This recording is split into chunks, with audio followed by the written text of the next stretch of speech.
তুলি দেখাইছি তুই আর কাটি রান্ধি দিবি কিচ্ছু ফেলতে না। হাই দেখ কি সুন্দর নগ্ন গেগা ফুটোর মধ্যে এরকম হয়ে বসে চুপ করে ফুটো ফুটো সব উঠে গেল ভিডিওতে। তোমাদের যা কথা ছিল। প্রতিদিন সকালবেলায় ঘুম থেকে উঠে আমি সোজা চলে আসি রান্নাঘরে, তা অবশ্য বাসি কাজ করতে। বাসি কাজ ছেড়ে বাসি কাপড় ছেড়ে তারপরেই চা করি। চা খাওয়ার পরেই আমি সবজি কাটতে বসে যাই, তারপরেই রান্না শুরু করি। ঠিক তেমনি আজকেও রান্না শুরু করেছি, তবে এর আগে যা যা করেছি সেগুলো কিন্তু একদমই স্কিপ করে গিয়েছি, কারণ ঘুম থেকে উঠেই ক্যামেরা নিয়ে ছোটাছুটি করতে আর ভালো লাগে না। তাই বাসি কাজগুলো এমনিই সেরে ফেলেছি, আর এই রান্না দিয়েই আজকের ব্লগটা শুরু করছি। আচ্ছা, আমার সকল প্রিয় বন্ধুরা কেমন আছে এটাই তো শোনা হলো না। তো তোমরা সকলে কেমন আছো অবশ্যই আমাকে কমেন্টে জানিও। আর আমি কিন্তু বেশ ভালোই আছি। এখানে রান্না শুরু করে দিয়েছি। এখানে করছি ঘ্যাটখোলের ডাঁটা। ঘ্যাটখোলের ডাঁটা সবাই চেনো তো? আবার যদি না চেনো অবশ্যই আমাকে কমেন্টে জানিও, আমি দেখিয়ে দেবো। ঘ্যাটখোলের ডাঁটা আর পাতা মিলিয়ে সবসময় ভেজে বাটনা করেই খেতাম, তবে আজকে আর বাটা করছি না, আজকে করব চচ্চড়ি বলতে পারো। একটু মশলা দিয়ে দিচ্ছি। এখানে রয়েছে আদা, রসুন আর পেঁয়াজ বাটা। পেঁয়াজ অবশ্য আমি কিছুটা কুচিয়ে দিয়েছি, আর কিছুটা আদা রসুনের মধ্যেও দিয়েছি। এখানে দেখো এই যে কালকের ডাল ছিল বের করেছি, আর এই যে পাট শাক ভাজলাম, আর এই যে হচ্ছে সেই ঘ্যাটখোলের ডাঁটা মশলা দিয়ে করলাম। আর এই দেখো ভাতও হয়ে গেছে। রান্নাঘরটা আমি মুছে নিয়ে আর সমস্ত বাসনও মেজে রেখেছি। কলপাটটাও ধুলাম, ধোয়ার সাথে সাথে দেখো কতগুলো পাতা পড়ে গেছে।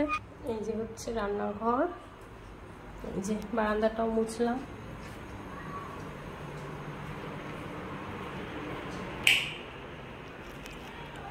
পরের দিন এসেছিলাম একটু পিপুলি শাক নিতে, আর আমাদের গ্রামের যেটা চলিত ভাষা একটু তোমাদের সাথে শেয়ার করব। তবে কথাগুলো একটু মজা করেই ভুলে যেও, বেশি সিরিয়াস নিও না। এখানে একটু মজা করা হচ্ছিল, সেটাই তোমাদের সাথে একটু শেয়ার করলাম। আর ক্যামেরাটা করে দিচ্ছিল হচ্ছে আমার নিতু দিদিভাই। তো দিদিভাই আমাকে সবসময় আর কি দিদিই বলতে পারো, বান্ধবীটা একটু কমই বলি, তবে বন্ধুত্ব সম্পর্কটাই বেশি। তবে দিদির মতোও কিন্তু আমাকে শাসন করে। এইরকম একটা মানুষের খুব দরকার ছিল আমার জীবনে। আশা করছি সারা জীবন এই সম্পর্কটা অটুট থাকবে। সবসময় বুড়ো আগাগুলো তুলে নিয়ে যাও, এটা রামতে বিশাল টেস্ট লাগবে। তুলি দেখাইছি। আগা আগা কাটিয়ে নিয়ে যা, আগা কাট। এই দেখ এই দেখ এই দেখ, ছেড়ে দেখ কত সুন্দর সুন্দর আগে। এই আগা ধুবি আর কাটিয়ে রান্ধিয়ে দিবি, কিচ্ছু ফেলতে না। হাই ওইদিকে ভালো আছে, চলো। এই সুদীপা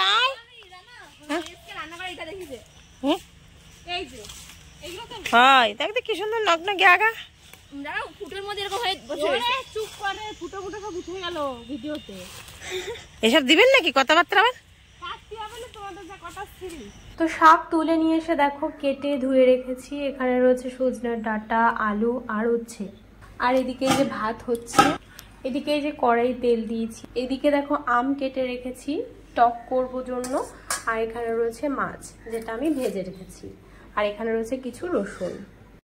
এখন হচ্ছে পিপুলি শাকের তরকারিটা করব। আগে এটা ফোকাস করে নিই। তো এই যে দুপুরবেলা, এখন বাজে 12টা।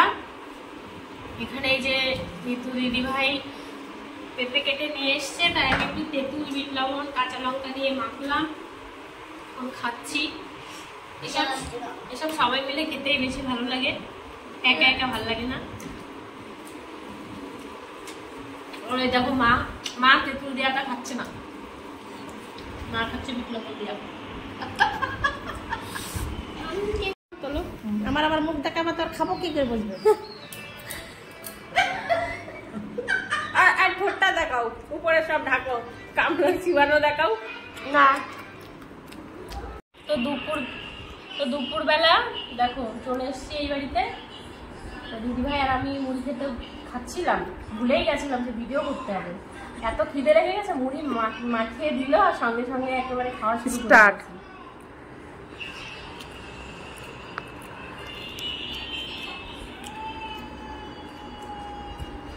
পেঁপে মাখা খেয়েছিলাম স্নানের আগে, স্নানের পরে এখন ধরো ওই 3:30 বাজে।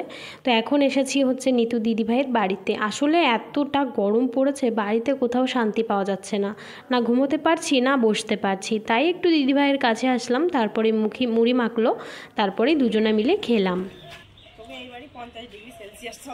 50 ডিগ্রি সেলসিয়াস তাপের তীব্রতায় শুকিয়ে কুষাণের স্টিল বডি দিন দিন বেরিয়েই যাচ্ছে, হাড়গোড়। দেখি স্টিল বডিটা একটু দেখাও।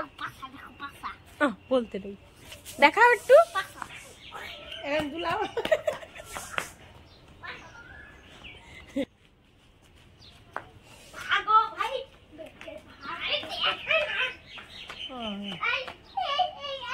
তারপরে সোজা বাড়ি এলাম। বাড়িতে আমাদের এই যে একটু তেলাকচুর ডুগা হয়েছে, বেশ ভালো। আমি একটু শাক পাতা খেতে বেশি ভালোবাসি, যেখানের যা শাক পাতা লতা পাতা যেখানে দেখতে পাই একদম ছিঁড়ে তুলে নিয়ে চলে আসি বাড়িতে, তারপরে এই মাছ দিয়ে ঝোল করে খেয়ে নিই। তো যাই হোক, আজকে ব্লগটা তোমাদের কেমন লাগলো সেটা কিন্তু অবশ্যই কমেন্টে জানিও। আর নতুন বন্ধুরা চ্যানেলটিকে সাবস্ক্রাইব করে রেখো। আবারও দেখা হবে খুব তাড়াতাড়ি। আর সবার শেষে আমার এই দাদুকে একটু শেয়ার করছিলাম, কখন যে কার কি হয়। আমি অনেক দিন আগে একটা আমার বুড়ো মাকে শেয়ার করেছিলাম, তো সেই বুড়ো মা কিন্তু কিছুদিন আগেই মারা গেছে। তো সেই ভিডিওটা একটু দেখছিলাম। তো কারোর কথা তো কিছু বলা যায় না, এই দাদুর শরীরটা ভীষণ খারাপ, দেখতেই পাচ্ছ। তাই একটু ব্লগের মধ্যে নিয়ে নিলাম, আর এই দাদুকে দেখিয়ে আজকে ব্লগ